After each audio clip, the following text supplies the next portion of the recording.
Durmadan kepçeler geliyor.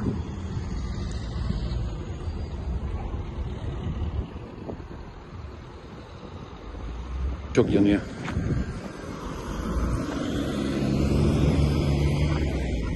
Şurası komple alev aldı. Şurası. Bak. Alevleri görüyor musunuz bilmiyorum ama.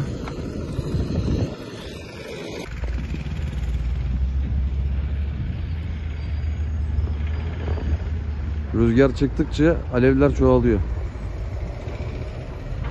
Şu an ormanın yukarıya doğru yanıyor.